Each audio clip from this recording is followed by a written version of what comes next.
Hello dear friends, welcome back to Journey Insight. और कहते हैं numbers is the language of God. Modern scientists are trying to understand the world through mathematical equations. चाहे वो big bang theory हो, formation of black holes हो, movement of celestial bodies हो, physics, chemistry, everywhere they are trying to formulate the mathematical equations to understand and explain the phenomena. चाहे वो quantum theory हो, and every number has a frequency, has a vibration attached to it, and we are trying to understand कि हमारे numbers की क्या vibrations है, क्या frequency है और कैसे अपनी लाइफ में हम उसको यूज कर सकते हैं। तो इस सीरीज में हम बात कर रहे हैं कि साल 2024 के नंबर्स क्या कहते हैं, क्या उनकी वाइब्रेशंस है। फर्स्ट एपिसोड में हमने बात करी जनरलाइज्ड 2024 का नंबर 8 आता है और 8 की क्या वाइब्रेशंस इस साल में एक्टिवेट होने वाली है, किस तरह के सेगमेंट्स या इंडस्ट्रीज में अपसर्ज देखने को मिल सकता है, किस तरह के चैलेंजेस आ सकते हैं और किस तरह की सावधानियां आपको बरतनी है। तो अगर आपने वो एपिसोड अभी तक नहीं देखा है तो उसका लिंक मैं आपको नीचे दे रहा हूं, उसको पहले जरूर जाके देखिए, because we are now going to build on each and every episode. और हर एपिसोड का अपना एक अलग मैसेज होगा, एक अलग मतलब होगा। Now we will be talking about the very specifics of 2024 vibrations for you. पिछले एपिसोड में हमने कहा था कि ये बहुत जनरलाइज्ड है। 2024 is applicable for everybody, for the entire universe, and वो जनरलाइज था। And we said generalized predictions may not hold valid for everyone to the same extent. To make it more personalized so that you can use it practically in your day-to-day life and be guided, I am starting this series now from number 1 to number 9. So 2024 calendar year है, it's applicable equally for everyone. But आपके लिए कौन से numbers activate हो रहे हैं and किस तरह की एनर्जीज को कैप्चर और हार्नेस आपको करना चाहिए इस साल में, उसके लिए न्यूमरोलॉजी में हम एक कंसेप्ट स्टडी करते हैं, कंसेप्ट की बात करते हैं, which is called personal year, which is your year and your personalised month and personal year. And उसको कैलकुलेट करने का फॉर्मूला बहुत सिंपल है। आपकी जो भी डेट ऑफ बर्थ है उसका आप डे लीजिए, मंथ लीजिए और ये साल दैट इज 2024 लीजिए और उन सबको ऐड कर दीजिए। से for example my date of birth is 7th September 1967. So I'll take 7 and I'll take 9 and I'll take 2024 because I want to measure the energies of 2024. So my personal year, how would I calculate? 07092024 and I will add all these digits. So 0 plus 7 plus 0 plus 9 plus 2 plus 0 plus 2 plus 4. The total comes to 24 and that means 6. So my personal year for 2024 is number 6. तो number 6 की जो vibrations हैं, जो energies हैं, वो मेरे लिए ज़्यादा पर्सनलाइज्ड होंगी, ज़्यादा एक्टिवेट होंगी, मेरे को ज़्यादा इन्फ्लुएंस करेगी और ज़्यादा गाइड भी करेगी। तो 2024 का नंबर 8 था, वो तो ओवरऑल वाइब्रेशंस हैं, बट इनसाइड अगर आप देखें तो मेरे लिए 2024 में नंबर 6 की वाइब्रेशंस ज्यादा एक्टिवेट होने वाली है। तो सबसे पहले आप जाइए लास्ट वीडियो को देखिए जहां पे हमने 2024 की बात करी थी कि नंबर 8 का इन्फ्लुएंस ओवरऑल क्या रहने वाला है, और दूसरा आप कैलकुलेट कीजिए कि आपका पर्सनल ईयर क्या है, क्योंकि वो आपके लिए ज्यादा एक्यूरेट होगा, ज्यादा एप्लीकेबल होगा और वो शायद आपको ज्यादा बेनिफिट देगा आपको इस साल में नेविगेट करने के लिए। पर्सनल ईयर के साथ साथ हम पर्सनल मंथ और पर्सनल डे भी कैलकुलेट कर सकते हैं और ये बता सकते हैं कि किस आदमी को किस मंथ में या किस डे में इंपॉर्टेंट काम करने चाहिए, कोई इंपॉर्टेंट डिसीजन लेना चाहिए या और कोई अपना इवेंट प्लान करना चाहिए। But that will be too detailed and that is too personal, तो वो इस जनरलाइज वीडियो में हम बात नहीं कर सकते हैं। वो हम पर्सनलाइज कंसल्टेशन जब करते हैं, वन ऑन वन बात करते हैं, तब ज्यादा एप्लीकेबल है। एक और चीज जो समझने वाली बात यहाँ पे है, apart from the personal year concept, कि आपका बर्थ नंबर या मूलांक नंबर कुछ भी है, आपका पर्सनल ईयर उस नंबर पे आ सकता है। जो बर्थ नंबर 1 है, से फॉर एग्जांपल उनका पर्सनल ईयर 1 आ रहा है, तो बर्थ नंबर 9 वालों के लिए भी ये साल पर्सनल ईयर नंबर 1 हो सकता है। मूलांक नंबर 6 वालों के लिए भी 2024 पर्सनल ईयर 1 हो सकता है। तो personal year does not depend upon your birth number, it depends upon date, month and 2024। तो इसका हमें विशेष ध्यान रखना है और आगे जब हम एक्सप्लेनेशन करेंगे तो मैं 1 से लेकर 9 नंबर तक के बर्थ वालों के लिए बताऊंगा कि पर्सनल ईयर 1 है या 2 है, उसमें क्या इम्पैक्ट उनकी लाइफ में पड़ने वाला है।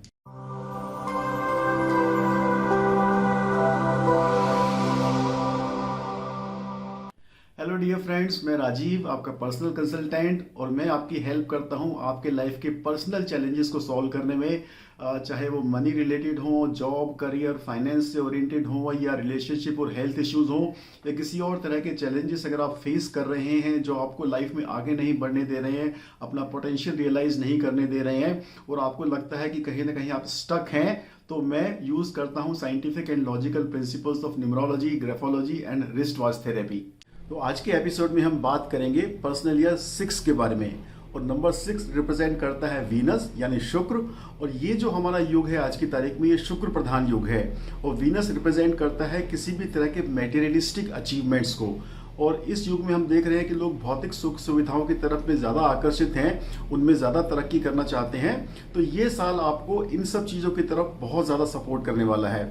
आप नया घर लेना चाहते हैं, नई गाड़ी लेना चाहते हैं, शादी करना चाहते हैं, बच्चे प्लान करना चाहते हैं, जॉब में तरक्की चाहते हैं, प्रोफेशन या बिजनेस में ग्रोथ चाहते हैं, या किसी भी तरह की आप और नई इनिशिएटिव्स लेना चाहते हैं अपने मटेरियलिस्टिक गोल्स को अचीव करने के लिए, तो ये साल आपके लिए बहुत अच्छा है। और मैं बहुत ज़्यादा एक्साइटेड हूँ क्योंकि मेरा पर्सनल ईयर 6 है। बहुत सारी इनिशिएटिव्स मैं ऑलरेडी इस साल में ले चुका हूँ। January has ended and I have already started writing my book on numerology, which is due to be published in April this year. And आप और बहुत सारी चीज़ें इस साल में प्लान कर सकते हैं। जैसे हमने कहा था कि number 5 is the year of initiation, आप उसमें इनिशिएट कर सकते हैं, वो भी आपको बहुत हेल्प और सपोर्ट किया होगा। एंड जितने भी आपके प्लान्स हैं उनका कल्बिनेशन आप इस साल में होते हुए देख सकते हैं। So overall this is an year of major career advancement and financial growth. नई अपॉर्चुनिटीज आपके सामने आएंगी, लेकिन साथ के साथ आपको न्यू हायर रिस्पॉन्सिबिलिटीज को लेने के लिए भी तैयार रहना पड़ेगा। देखिए, बहुत सारे लोग कहते हैं कि मेरा समय नहीं चल रहा है अच्छा, मैं इतनी मेहनत कर रहा हूँ, मेरे को अपनी मेहनत के रिवार्ड्स नहीं मिल रहे हैं, या आई डोंट नो मेरे साथ में ही ऐसा क्यों होता है। So all these things can be put to an end in this year. और जो भी आपके एफर्ट्स हैं उनको फोकस होकर अगर आप काम करते हैं, if you are able to harness the energies, if you are able to ride the energy surge, then you can make lot of progress in this year. लेकिन ज़रूरत है कि क्या आप तैयार हैं, क्या आपने पीछे अपना बैकग्राउंड, अपना प्रिपरेटरी वर्क करके रखा है, क्योंकि ये एनर्जीज आपको इस साल में आपको हर तरह से सपोर्ट करने को तैयार है। Number 6 also represents relationships and especially husband-wife relationships, family relationships.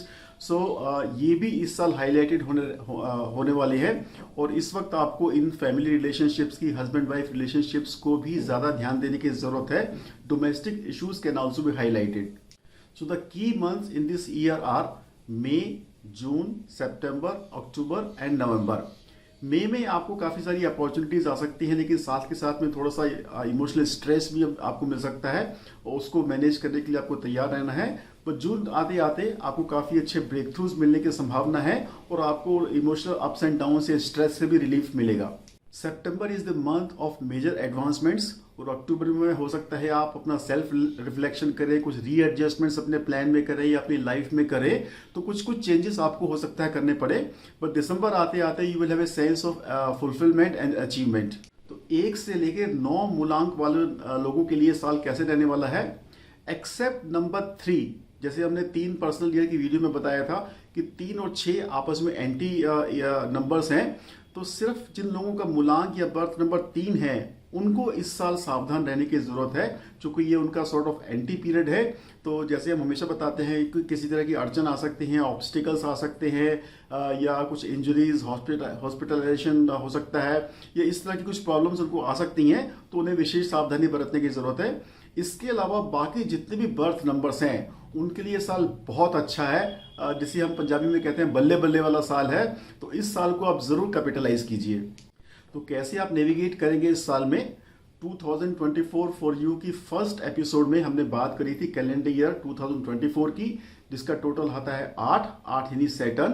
तो ओवरऑल फॉर एवरीबडी सैटर्न यानी नंबर 8 की क्या वाइब्रेशंस एक्टिवेट होने वाली हैं उनको आप चेक कीजिए, उसको क्लब कीजिए। आपका ये जो पर्सनल ईयर है नंबर 6, इसकी वाइब्रेशंस, और देखिए कौन से सेक्टर्स या सेगमेंट्स इसमें मैच कर रहे हैं या किस तरह की एनर्जीज वाइब्रेट हो रही हैं। आप थोड़ा सा अवेयर रहेंगे, थोड़ा सा कॉन्शियस रहेंगे, तो आप उन एनर्जी वेव्स को फील कर सकते हैं।